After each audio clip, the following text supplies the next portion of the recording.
Olá, pessoal! O Projeto Memórias está fazendo 2 anos e já gravamos 150 horas de depoimento de diversas pessoas que fazem a história do nosso Mato Grosso do Sul. O nosso projeto é uma das mais importantes iniciativas e que resgata a memória do Estado nestes 40 anos. Mato Grosso do Sul faz 40 anos e reuniu nessa etapa 150 nomes de nosso desenvolvimento, sem esquecer o lado do norte, do antigo Mato Grosso. Veja você o programa de hoje que mostra o depoimento dos nossos heróis, pioneiros e lutadores da formação no nosso estado.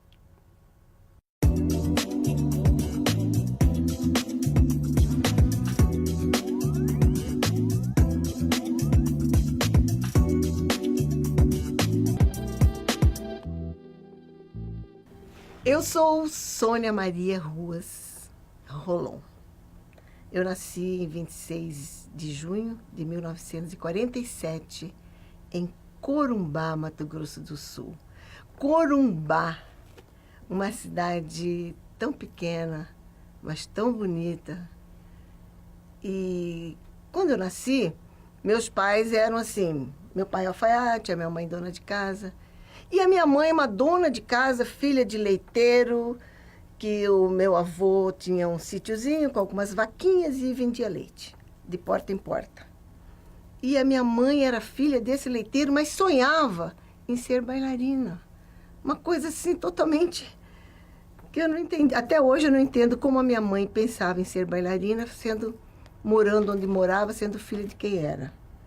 Gostava de música clássica, e gostava de filmes que falavam em dança. Então ela pedia para ir para o cinema todas as vezes. Desde mocinha ela queria ir ao cinema para assistir filme de dança. Gene Kelly, Ginger Rogers. Ela via isso aí e chorava de emoção.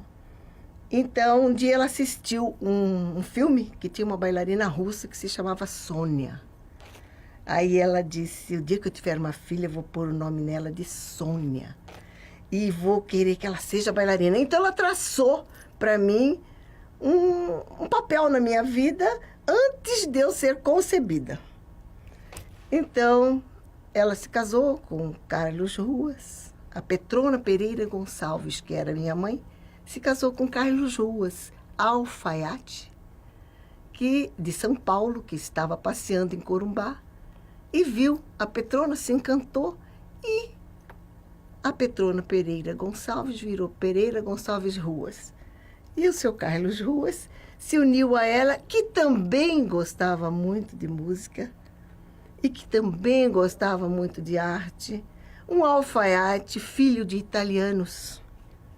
E que o meu avô cantava para os filhos dormir partes da ópera Carmen. Isso, o meu avô italiano. E o meu pai acostumou isso e se uniu com a minha mãe. E isso foi tudo conspirando, o universo conspirando para que a Sônia nascesse e também fosse seguindo. Eu nasci e dançava no bercinhos ao som da ópera Carmen. Toreadora, meu pai cantava para mim. Enfim, eu cresci não fazendo o que minha mãe queria, mas fazendo o que realmente estava na minha alma, que era a dança, a música, e mais tarde agregou a isso a poesia, a palavra, a história, enfim, o teatro. Porque eu nunca concebi a dança sem o teatro. Porque eu acho que o bailarino precisa ser uma pessoa que interprete a dança, não que só dance, mas que interprete. Mas isso veio mais tarde. Quando eu tinha 4 anos e meio para 5, a minha mãe resolveu me colocar para aprender a tocar piano. Eu era pequenininha e minha professora me suspendia para colocar no banquinho para poder tocar o piano e eu tocava. Tocava algumas coisinhas e comecei aí com a dona Joaquina Pires de Oliveira. Outro dia, né? Quando eu tinha 5 anos de idade. Aí chegou a esposa de um almirante da Marinha, em Corumbá, que era professora de balé. E eu, então, tinha 6 anos. A minha mãe, a primeira coisa que fez, me colocar para aprender a dançar balé com ela. Não tinha quase ninguém em Corumbá ligava para isso de balé. Balé era uma coisa muito fútil ou elitizada. Eu não sei o que acontece, mas ninguém gostava. Achava, não é que não gostavam, gostavam, achavam bonito, mas achavam que aquilo não era para moça, para menina, direita, para... Imagina, a minha avó italiana dizia assim: pobrecinha da minha neta está aprendendo a ser puta. Por quê? Porque a minha mãe tinha me colocado para dançar balé. Então, era assim a coisa. Mas a minha mãe não ligou e o meu pai também não ligou. E me colocou a dançar balé. Portanto, desde pequenininha comecei a tocar piano e a dançar balé. Aí a professora foi embora, parei, fiquei nisso de... Quando chegava uma... Tive sorte de virem várias esposas de almirante, esposa de militares da Marinha, que vinham do Rio de Janeiro para Corumbá, para Ladário, e que davam aula de balé. E eu pegava aqui, um pouco ali, e piano sempre com a Célia Magida Calabria. Eu aprendendo piano, e fui aprendendo piano até me formar. E mais tarde também aprendi a declamação com Dona Luci Maria Bonilha de Souza. Fui aprender a declamar. Aquilo era lindo. Eu achava maravilhoso. Eu gostava. Aliás, tudo que a minha mãe me colocava, que se falava de arte, era comigo mesmo. Eu gostava muito de tudo aquilo. Então, fui aprendendo, e aos poucos fui gostando tanto que eu falei, não, eu preciso ensinar isso. Por quê? Paralela a essas artes, eu também estudei, fiz o curso normal, o curso de normalista, que é o que toda mocinha bonitinha, certinha, de família legal, família boa, ia ser normalista, professora, naquele tempo, né? Então, nos anos 50, 60, então a gente tinha que ser normalista. Eu gostei de fazer aquilo. Fui ser normalista e ensinava crianças. Aí eu pensei, não quero só ensinar a criança a escrever, a ler, quero ensiná-la a cantar, quero ensiná-la a dançar, quero ensiná-la a ler poesia. Então eu aprendia e ensinava crianças. E eu gostava daquilo. Então, fui seguindo a minha vida até, assim, desfiles de moda. Tinha demais na minha cidade. Muito, cidade pequena. Então, as lojinhas faziam desfile, as boutiques faziam desfile, e eu era convidada. Por quê? Eu desfilava diferente, eu desfilava legal, porque tinha o balé ali por trás. Ou então tinha uma festa, alguém tinha que dizer alguma poesia, porque era muito chique dizer poesia. Aí, em festa, a gente ia para a festa e alguém dizia uma poesia para aniversariante ou para o casal que estava casando.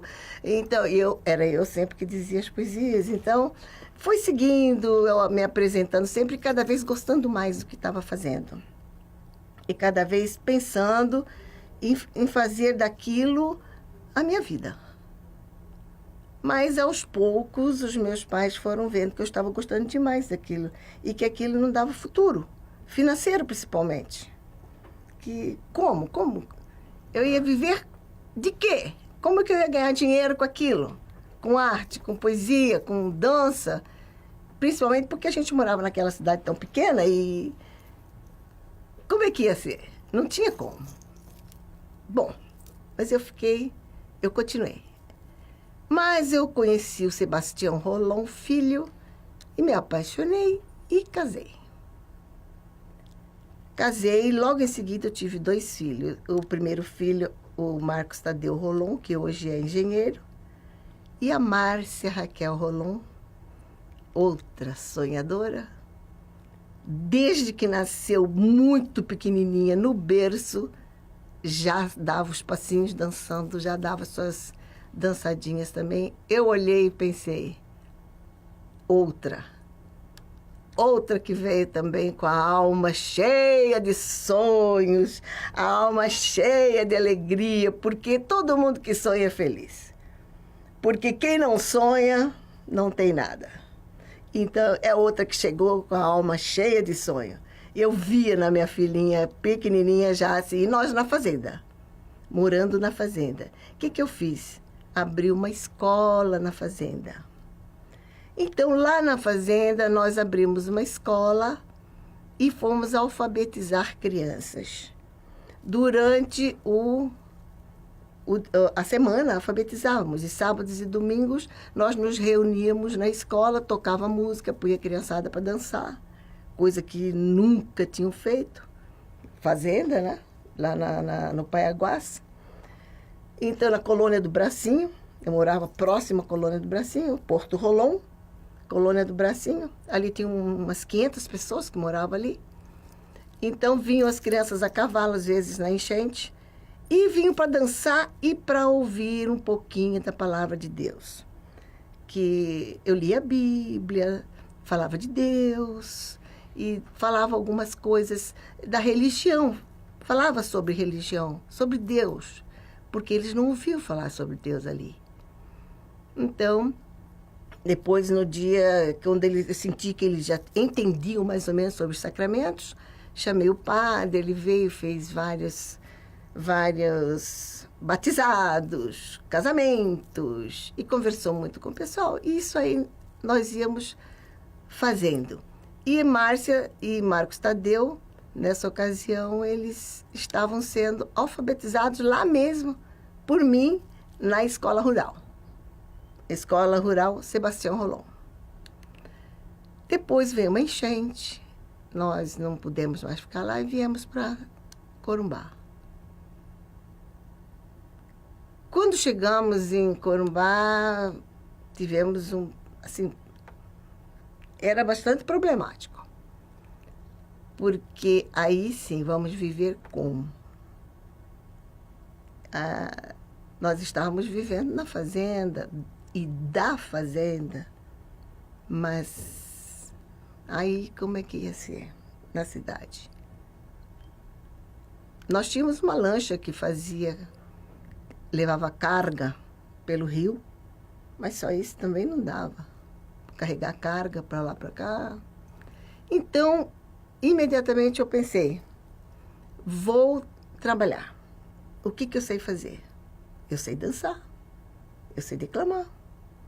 Mas o que eu vou fazer com dançar e declamar e tocar piano? Vou dar aulas de piano. Aí procurei outra vez me especializar mais um pouco no piano. Peguei o diploma de piano. Me especializei totalmente com a professora Lucy. Tirei o diploma. E já estava grávida do 3º filho, quando eu me formei em declamação. E me chamaram numa escola para eu dar aula de balé para as crianças da escola. Escola Cirandinha, da professora Loreta Negreiros. Então, ela me chamou, Sônia, vem ensinar balé aqui na escola para gente. E eu acredito que tenha sido a primeira escola em Corumbá que deu aula de dança na escola. Eu acredito que sim, porque até então eu nunca ouvi falar escola primária para criancinha onde tinha aula de dança, aula de balé. E aí o que eu fazia? Eu mesmo tocava o piano, eu punha a criança, ensinava tudo sem música. Eu ia lá no piano, tocava e as crianças dançavam. Olha, era uma loucura. Mas fomos fazendo, inventando, e Márcia junto comigo, já dançando. E Márcia era pequena, 3 anos de idade, Márcia tinha. E um dia, uma das meninas... E eu falei para ela, filha, você é muito pequena para dançar. Você é muito pequena. Então, vamos esperar um pouco. Você precisa se fortalecer mais para poder pôr essa musculatura para trabalhar. Aí ela... Não, tudo bem. Ela não fazia muitos exercícios, ficava mais sentadinha olhando, brincando por ali. E um dia, no dia da apresentação, uma das meninas ficou com sarampo. Aí, a principal, a mãe veio e falou, minha filha está com sarampo, não tem condição. A Márcia falou, me traz a roupinha dela, porque eu danço. Aí eu disse, minha filha, você nunca ensaiou. Não, mas eu danço. Eu falei, traz a roupa. Trouxeram e ela dançou a coreografia inteira, sem nunca ter ensaiado. Aí eu vi, aí tem. Estamos com mais uma. A Márcia estava prontinha para começar a vida de artista também, a me seguir naquilo. E eu me senti tão orgulhosa, tão feliz, foi muito bom. E nisso também eu dava aulas de piano em casa. Dava aulas de piano, depois passei a dar aulas de declamação também. Então, assim, um pedacinho de tempo, e tinha criança pequena, que era o Sebastião Neto, que hoje é advogado, tributarista. Ele tinha nascido nessa época, eu cuidava de criança, dava aula de declamação, aula de piano, mas era, assim, muito trabalhoso, mas pelo menos eu dou graças a Deus de ter feito o que eu gostava, que é a arte, é o piano, é a declamação, é a dança. E a minha família, né? Meus filhos. É para eles. E apesar da preocupação de meus pais, no fundo, lá no fundo do olhinho deles, eu sentia a luzinha que tinha de orgulho. Todas as vezes que eu subia no palco. Abri mais tarde o Sonite Studio. Mas antes do Sonite Studio, chegou em Corumbá a Eufani Peçanha, também foi muito importante na minha vida essa pessoa. A Eufani Peçanha, do Rio de Janeiro. Ela chegou em Corumbá. Quando ela chegou, eu já estava dando aula no Cirandinha. Ela me procurou e perguntou se eu podia ajudá-la a abrir uma academia em Corumbá. Ela era esposa de um oficial da Marinha. E era muito famosa, mãe da Jânia Batista, que era bailarina do Bejar. Então, era uma pessoa muito experiente, uma pessoa bacana mesmo. Então, ela me perguntou se eu podia ajudá-la, porque já que eu que eu dava aula, você podia ajudá-la. Então, fui. Aquilo para mim foi maravilhoso. Aprendi muito. Então, foi o meu primeiro diploma de metodologia da dança. Foi tirado com a Eufani Peçanha. Fiquei 3 anos estudando com ela, ajudando e também aprendendo.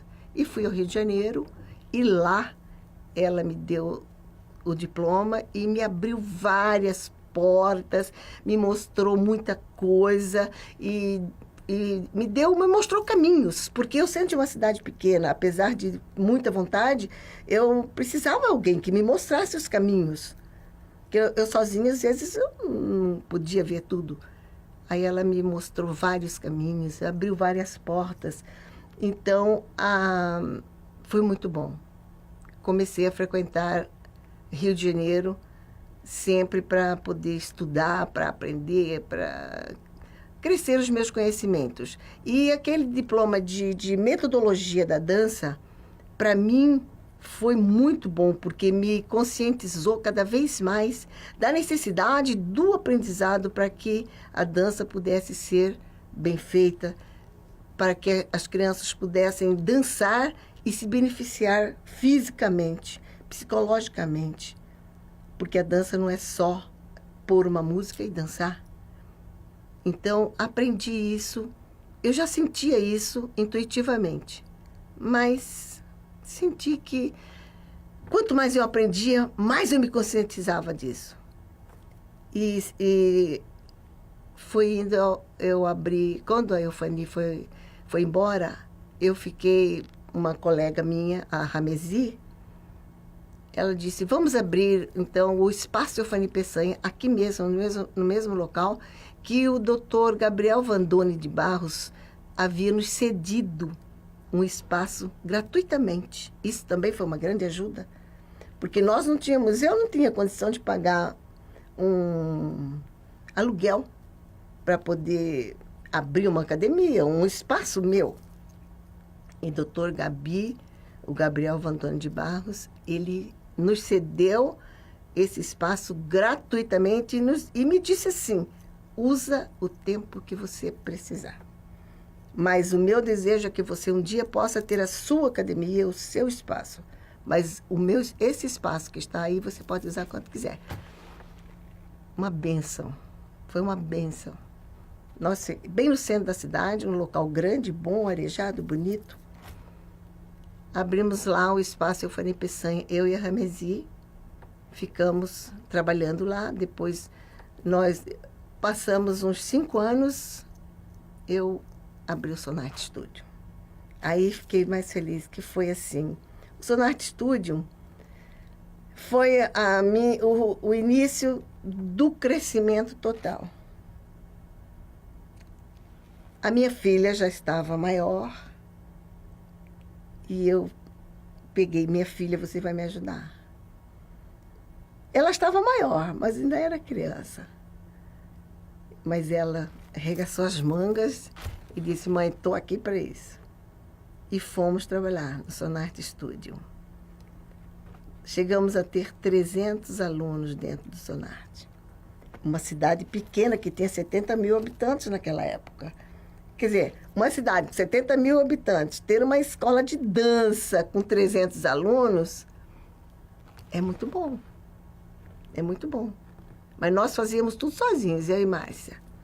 Nós chamávamos os alunos, nós saíamos de casa em casa, íamos para a rádio, íamos para as praças, levávamos algumas meninas que a gente começava a ensinar alguma coisa, levava para a praça para dançar, para mostrar que tinha uma escola na cidade. Enfim, fazíamos tudo para crescer o Sonarte. Então, nessa hora começou uma inquietação muito grande dentro de mim. Uma inquietação que eu já não queria mais aquilo só balé, balé, balé. Eu queria mais. Porque havia uma separação entre o balé, a poesia, a música. Então tinha essa diferença. Isso para todo mundo tinha. E eu obedecia, porque era assim... Era uma coisa... O tradicional era isso. O balé era o balé, a poesia era a poesia. A noite da poesia era da poesia. A noite da dança era a noite da dança. A noite da música era a noite da música. Mas dentro de mim, essa fronteira não existia fronteiras entre essas artes. Aí, então, eu comecei a me inquietar e falei, não, vou misturar tudo. Então, comecei a falar, pôr o bailarino para falar e fazer o bailarino dançar a palavra e criar textos. Aí, então, eu, inclusive, para não pagar ECAD, SBAT, essas coisas todas, porque a gente tem que pagar, eu criava os textos para não precisar pagar. Foi bom que foi um incentivo para que eu começasse a escrever. A falta de dinheiro para pagar o SBAT, o ECAD. Bom, o ECAD tinha que pagar mesmo por causa da música. Mas, assim, quando a gente tinha que pegar a autorização do escritor, então eu mesmo escrevia os textos e dava para o bailarino, ou eu mesmo gravava o texto, e nós começamos a dançar a palavra e pôr o bailarino para falar. E isso tudo criou uma grande estranheza entre as pessoas, porque é uma cidade pequena, todo mundo acostumado a ver dança, dança, música, música, piano, piano, palavra, palavra. De repente, eu entro lá, começo a falar e os bailarinos dançar as palavras. Causou estranheza pra caramba. Aí, e não era o gestual não era o gestual que estavam habituados a ver. As piruetas, os arabesques, o tutu, a coroinha, príncipes, princesas. Não era. Eram meninas de malha, simples, e criando gestos próprios. Então, começou uma estranheza muito grande, Aí eu criei um grupo que se chamava Grupo Ultrapassos. Esse Grupo Ultrapassos, composto por rapazes e moças de muita garra, pessoas que nós conversamos antes e eu perguntei, vocês estão dispostos a ser criticados? Porque vocês vão ser criticados. Os rapazes vão ser chamados de homossexuais e de não sei o quê, de um monte de coisas. As meninas... Bom, enfim. Então, estão dispostos? Estamos. Aí, então, o Grupo Ultrapassos começou a fazer pesquisa de movimento. Vamos fazer pesquisa. Eu jogo a palavra e vocês, dentro dessa palavra, me jogam os sentimentos, corporalmente, o sentimento que você teve com esse estímulo dessa palavra. Mas isso, naquele tempo, hoje isso aí é totalmente natural. Hoje isso é o que se faz. Mas naquele tempo, não era o que se fazia. Naquele tempo, não se usava muito isso. Em Corumbá ainda, até a minha mãe falava, não, balé é Lago do Cisne, Gisele, Silfides, isso é balé. Isso que você está fazendo, você está saindo fora, isso não é balé. Então, mãe de meninas tiravam elas da academia. Não, isso aí não é balé. Então, eu tive que criar a ala das Silfides, dos Lagos, das Odetes e das... Agora, e o lado do pessoal que fazia pesquisa do movimento do próprio corpo, do próprio sentimento, que era o lado olhado assim. E nessa história de sair para aprender, para buscar conhecimento, eu achei, para mim, era muito mais fácil ir a São Paulo do que Rio de Janeiro. Daí eu parei de ir para o Rio de Janeiro e fui para São Paulo, porque era mais fácil, porque eu tinha uma irmã que morava lá e tinha onde ficar, essa coisa toda. E conheci Marica Gidali e Décio Otero. Conheci esses dois de uma forma, assim, muito amiga. Me aproximei muito deles e eles de mim de uma forma interessante, muito legal, muito bom, porque eu fui fazer um curso de férias e cheguei lá, comecei a conversar com eles e dizer qual era a minha inquietação, a minha vontade de buscar um tipo de dança, uma dança diferente, uma dança onde o bailarino pusesse o seu eu nos pés, nos braços, no olhar, e que a dança saísse de dentro dos olhos, que a dança existisse, mesmo que ela não se mexesse. E aí, então, nós nos aproximamos muito. Me aproximei muito do Décio Otero e da Marica Gidali. Para mim foi muito bom. Aprendi muito. Durante 12 anos, eu frequentei o balé estágio e trouxe o balé estágio para Corumbá. 2 vezes eles vieram a Corumbá apresentar. E houve, assim, primeira vez que eles vieram, aquela... pessoal, uma revolução danada. É isso aí que é o balé de São Paulo. Eles trouxeram a Missa dos Quilombos, que é forte pra caramba. E depois fizeram ali mesmo. Eu os levei para conhecer o Pantanal, passear numa fazenda. E o Décio Otero olhando a natureza. E os bailarinos fazendo aula na grama, tomando banho no rio. Ele criou Pantanal. Pantanal, que depois ele foi uma das obras mais aplaudidas dele e que depois ele levou no festival em Corumbá. E super aplaudido, e as pessoas choravam quando viram o Pantanal da forma que Décio viu e que Décio colocou nos bailarinos. O Pantanal de uma forma maravilhosa. E a música... maravilhosa, muito lindo. Valeu a pena. Então, Sonarte Studio foi assim maravilhoso, o Grupo Ultrapassos maravilhoso. A minha filha se tornou uma profissional nesse inteirinho, estudou muito. E aí eu resolvi vir para Campo Grande e deixei o Sonarte Studio para minha filha. Aí ela deixa eu me lembrar, em que ano que... Em 91. Em 91, eu resolvi vir para Campo Grande. E a minha filha já estava casada, já era uma profissional, e eu acho que não conseguíamos mais. Não é que não conseguíamos, já não.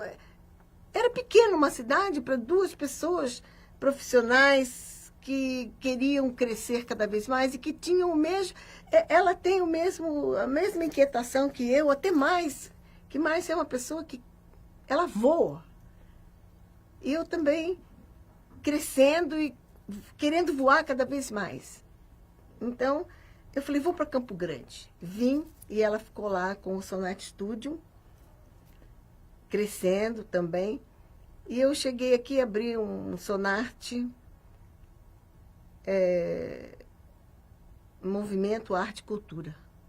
Coloquei esse nome, Sonarte Movimento Arte e Cultura. Mas foi assim, ficou muito pequeno, não deu certo, é muito difícil. Aí a Suzana Leite, que é minha sobrinha e que estava dando aula no Auxiliadora, que dá aula até hoje, né, no Auxiliadora. Aí ela me chamou, fui para lá, para dar aula e coreografar os grupos Imagens e Querubins. Tem esses dois grupos dela. Aí eu fui para lá com ela, trabalhar com ela. Foi muito bom, muito bom. Nós conseguimos tantos prêmios, meninas muito talentosas. Foi maravilhoso o trabalho lá, foi muito bom. As meninas talentosíssimas, interessadas. Ganhamos vários prêmios. Aí, com as minhas coreografias, fomos à Alemanha, na Gimnastrada Mundial. Fomos no Festival del Sole da Itália. Fomos a Paris. Fomos em vários lugares com o grupo Imagens, principalmente com o grupo Imagens. Mas houve um momento em que misturamos o grupo Imagens com o grupo Ultrapassos de Corumbá. Isso foi melhor ainda, foi muito legal, muito bom, muito bom.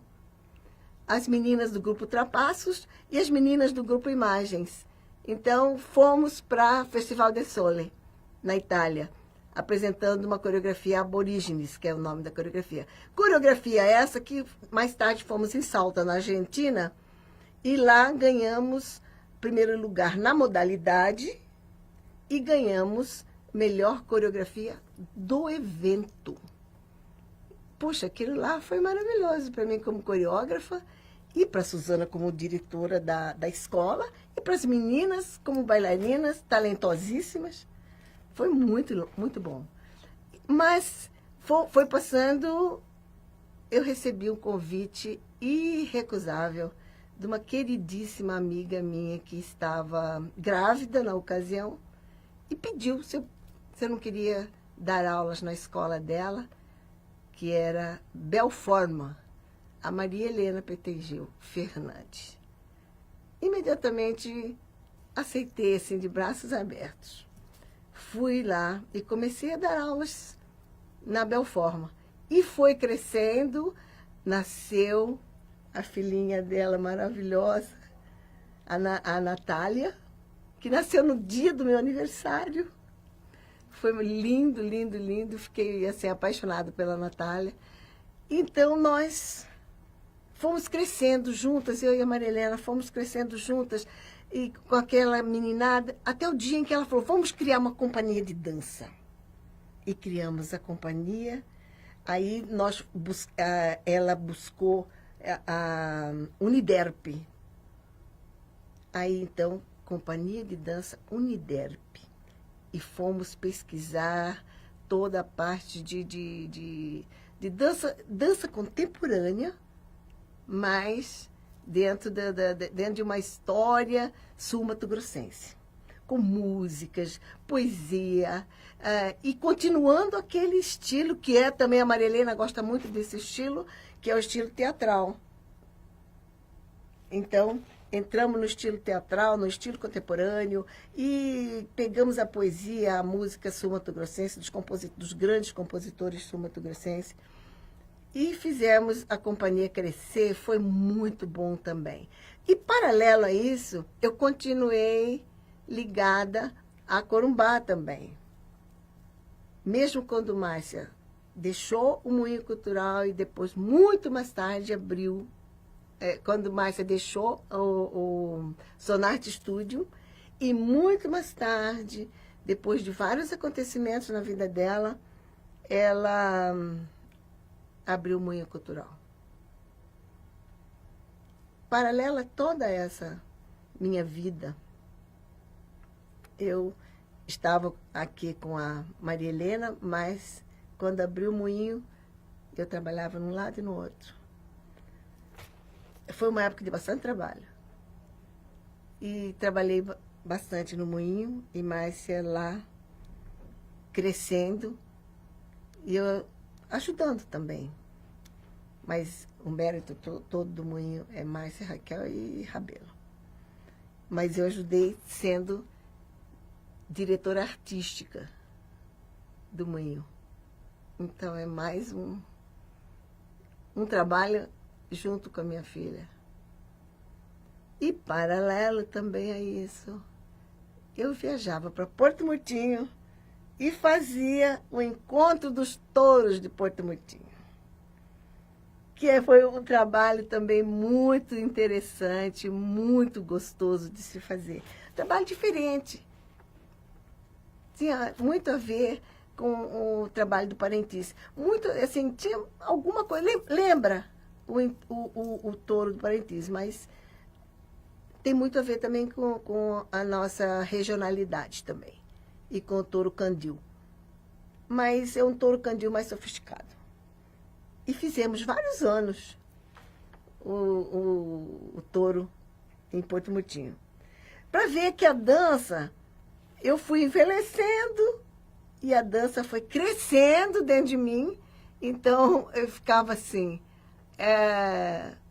eu ficando mais velha, mas trabalhando cada vez mais. Mas muito bom, porque isso é parte da dança. Que eu também trabalhava no teatro. Abri um grupo de teatro.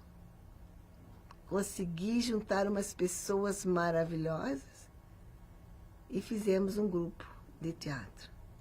Esse grupo, continuando aquela ideia de não pagar desbate, eu escrevi uma peça que se chama Coração de Mulher.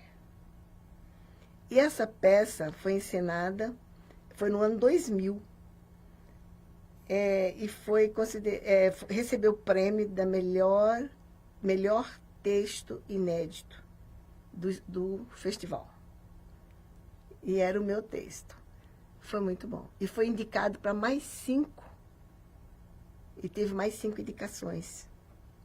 Mais 2 prêmios e o prêmio de melhor texto. Isso na parte do teatro, que o teatro me ajudou bastante também. O teatro está presente sempre. O teatro está sempre presente. Na dança. Então, esse teatro, falando que o teatro está sempre presente, o teatro também esteve presente dentro da Companhia de Arte, Uniderp, que era uma companhia essencialmente de dança. E eu peguei e montamos, porque Maria Helena sempre junto também, nós estávamos ali de mãos dadas, né? A 4 mãos, a 4 pés e 2 cabeças sempre. E então estávamos ali, montamos, a minha neta tinha nascido, e o nome dela é Tainá. E Tainá é luz da manhã. Então, eu falei, vou escrever uma peça sobre luz da manhã. E para não pôr o nome de Luz da Manhã na peça, eu coloquei na mão direita o sol. Mão direita, porque eu sou destra. Então, na mão direita, o sol. O sol é a luz. Então, na mão direita, o sol, oferecido para Tainá, que é a luz da manhã. Nossa, foi muito lindo. E a Marilena deu uma de atriz nessa passagem da nossa vida. Aí nós ficamos 2 anos apresentando essa peça em várias cidades do estado, em várias escolas onde nós chegamos. E era assim, o estilo da peça era comédia dell'arte, onde o modo de vestir, o modo de maquiar é todo especial. E chama muita atenção, o modo de falar, o gestual todo é lindo. Comédia dell'arte é comédia dell'arte, né? É muito bonito. E como eu montei com bailarinos, ficou ainda um gestual mais bonito. Ficou um gestual delicado. Músicas delicadas. Escolhi tudo aquilo. E nós fomos encantar lugares que nunca tinha pisado uma companhia de teatro. Quando nós chegamos no lugar que chama Laguna Carapã, lá nós chegamos e eles disseram, nunca vimos teatro. E era uma noite muito fria, muito gelada, e estava lotado o espaço que fomos apresentar, que era o espaço da igreja. Lá que nós fomos. E apresentamos muito isso. Então o teatro esteve presente junto com a dança sempre, sempre, sempre. E foi muito bom porque em 2005, antes disso, tenho que contar uma coisa muito legal, porque eu mexia com o teatro intuitivamente, pelo que eu estudei na declamação, a forma como se valoriza os verbos, na forma como se fala, a dicção eu tinha feito com a professora Lucy. Então, pelo tudo que eu tinha feito na poesia, eu jogava para o teatro e aquela intuição toda, até o dia que abriu o curso de artes cênicas na Uniderp. Entrei imediatamente. Aos 57 anos. Eu tinha 57 anos quando abriu o curso de artes cênicas. Eu falei, agora eu vou sacramentar mesmo. Porque até então eu tinha feito muitos cursos. Eu fazia curso, mas curso, assim, oficinas. Oficina de teatro eu tinha mais de 15. Muitas oficinas, mas eu queria o curso de teatro, eu queria o diploma do teatro. Falar assim, pô, eu fiz artes cênicas, está aqui. É muito bom isso. Aí, muita gente diz, não é o mais importante. Mas na minha vida foi, eu vou dizer por quê. Porque aí abriu o curso na Uniderp, eu fui, correndo. Fiz o vestibular, passei, entrei. Nossa, que alegria. Aí, então, quando chegou em 2005, eu fui terminar o curso. No ano que eu fui terminar o curso, eu descubro que eu estava com câncer na mama. E eu fui fazer o tratamento. Ainda bem que eu descobri, eu falo assim, ainda bem, porque aconteceu, né? Então, ainda bem que aconteceu, era final de novembro, começo de dezembro, quando eu descobri. E no dia que eu descobri, eu peguei o resultado, era 12:00. Eu olhei, tá, fui lá no médico, doutor, é o que eu estou pensando? É. Vamos ter que tirar isso aí e fazer imediato. Doutor, eu tenho uma apresentação hoje à noite, eu não posso operar, ir para o hospital ainda. Ele falou, como? Eu falei, sim, eu tenho uma apresentação hoje, depois da apresentação a gente vai, tá? Ele falou, então vamos marcar para daqui 2 dias. Fui, falei, Marilena, está acontecendo isso e isso. Fizemos a apresentação e depois da apresentação finalizei o ano com a companhia de arte e aí fui fazer minha cirurgia. E na faculdade, eu era a oradora da turma. E a formatura era só em janeiro. E eu fiz a cirurgia, daí começou a químio. E o cabelo caiu todo na primeira químio. E agora, vou ser oradora da turma sem cabelo, que coisa mais chata. Eu amarrei um lenço, assim, com o cabelo, amarrei um lenço para o cabelo não cair, fica aí. Ficou o cabelo até no dia que eu fui lá. Li o discurso, falei o discurso, apresentei o discurso, foi muito interessante. Terminei, lavei a cabeça, tirei todo aquele cabelo que estava seguro só pela vontade de ficar aí, para não ler o discurso sem cabelo, para não chocar as pessoas.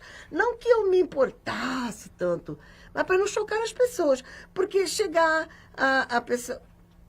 Eu chegar careca lá para ler, as pessoas iam ficar chocadas. Ah, coitadinha, sabe?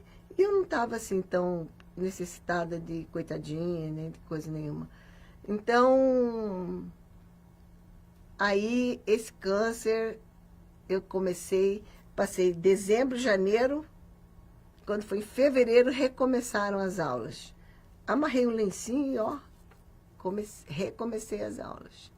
Fiquei 2 anos tratando, fazendo quimioterapia, depois fiz rádio, fiz a radioterapia, fiz tudo. E não deixei de ir nem um dia trabalhar.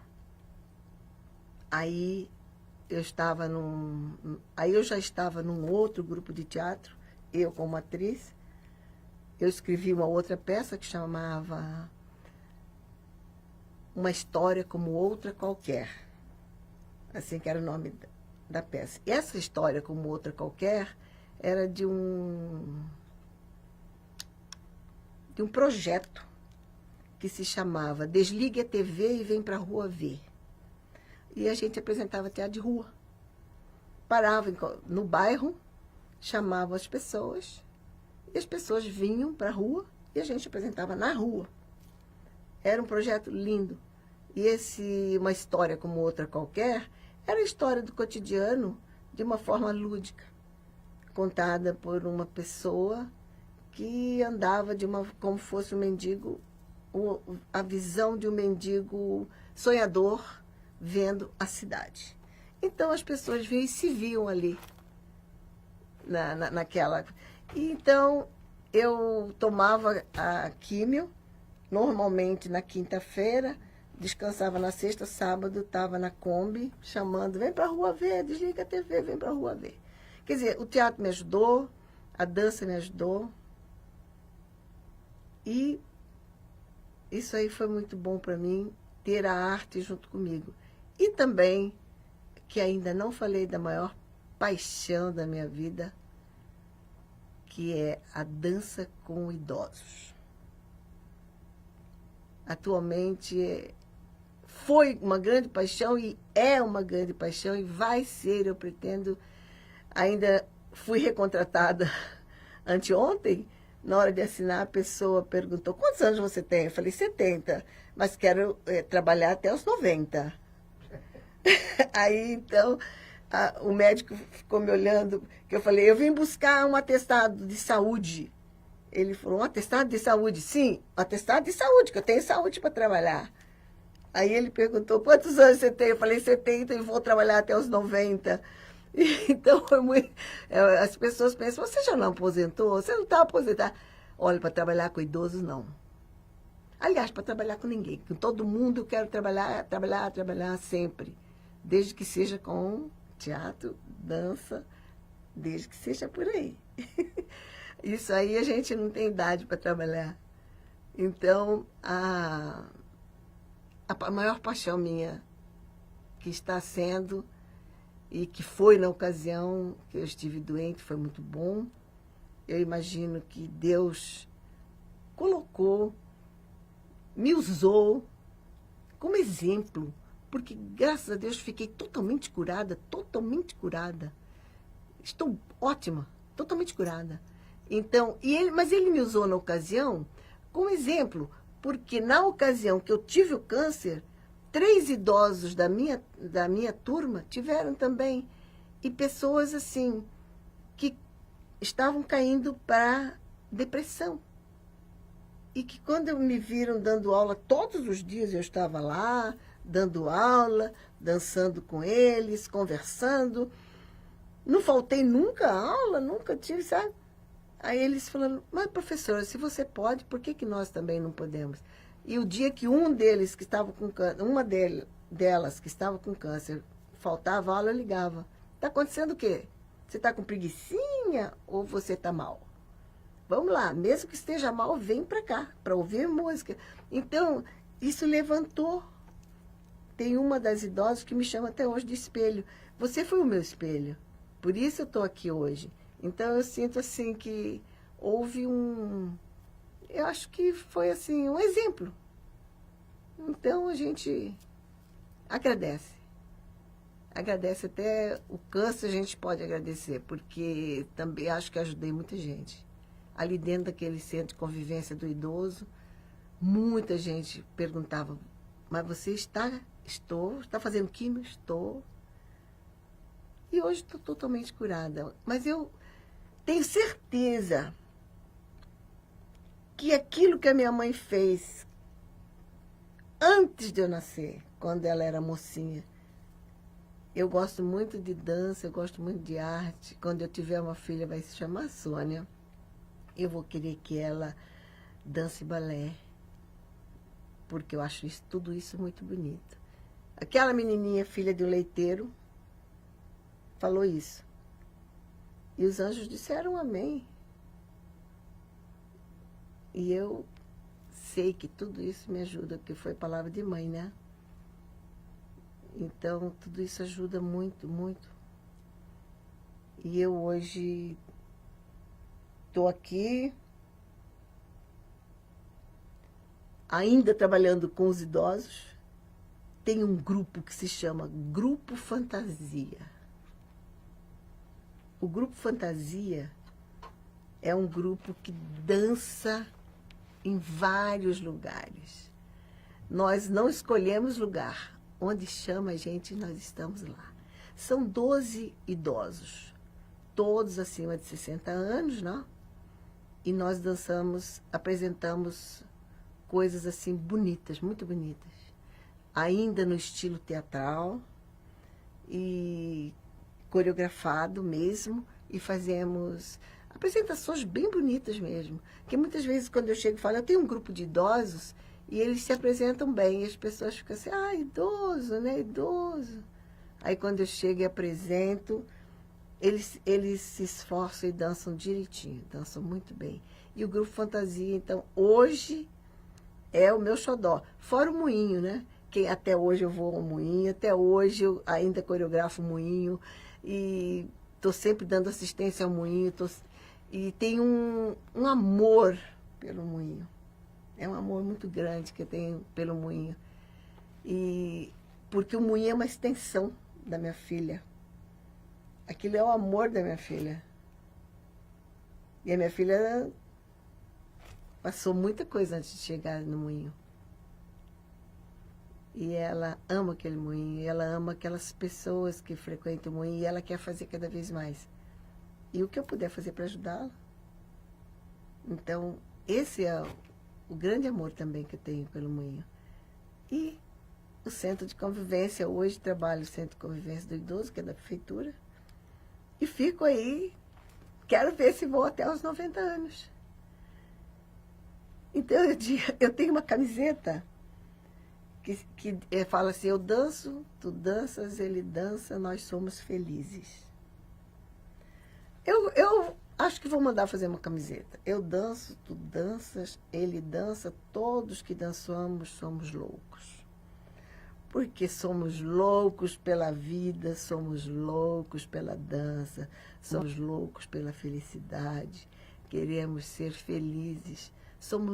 Somos loucos pelo mundo, para que tudo possa ir bem.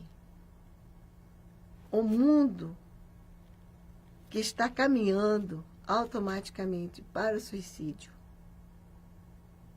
Nós, artistas, nós que temos a alma sonhadora, queremos reverter isso. Eu tenho uma peça que diz assim, você que está vendo o mundo automático que vai para o suicídio, remexa no seu baú de recordações e tire de lá o lúdico que você ainda não conhece.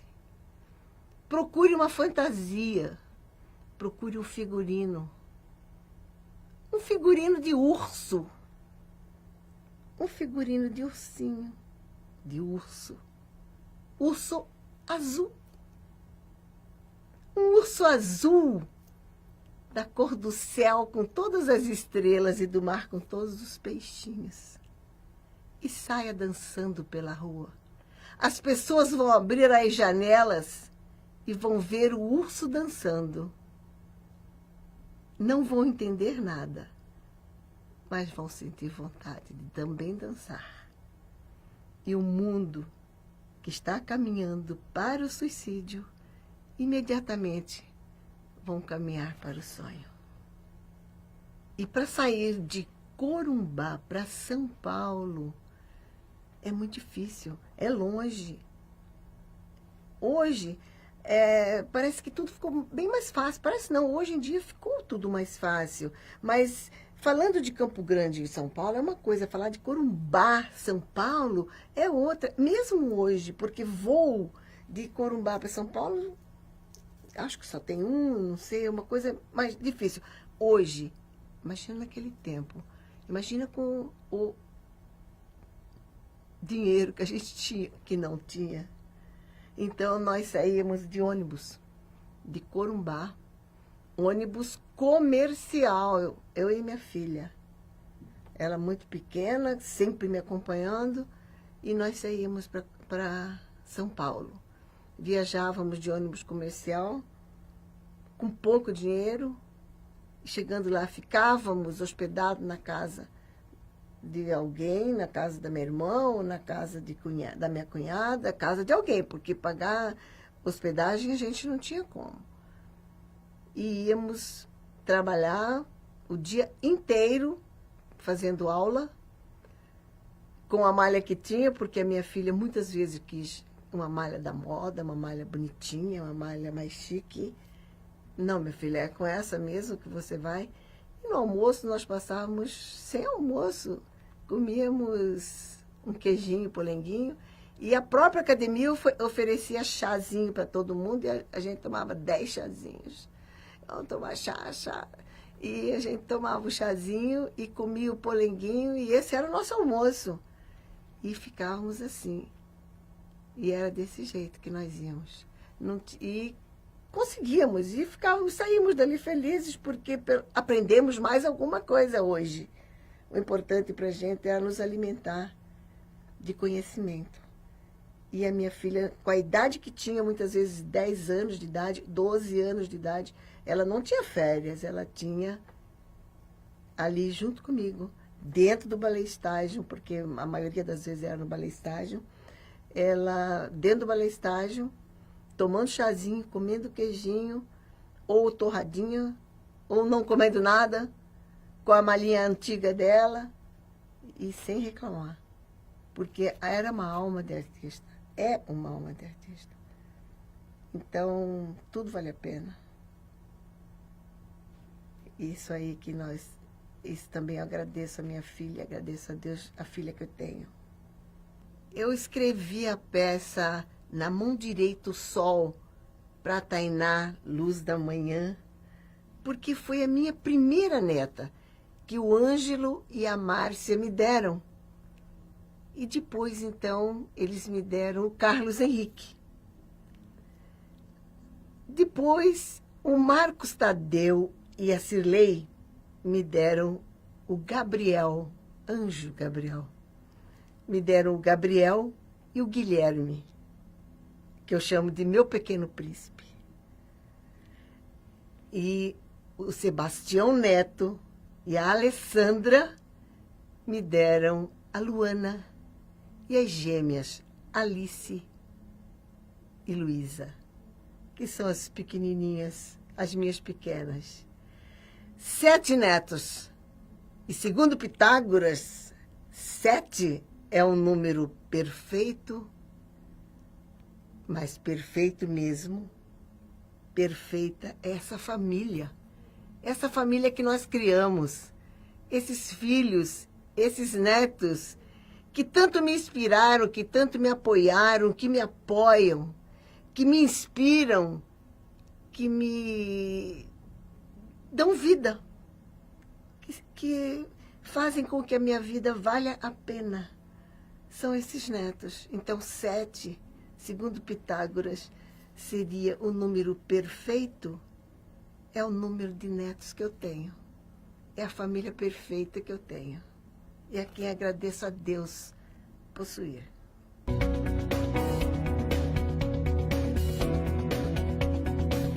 40 anos de MS, Rádio, TV, Portal da Educativa e Secretaria de Estado de Cultura e Cidadania.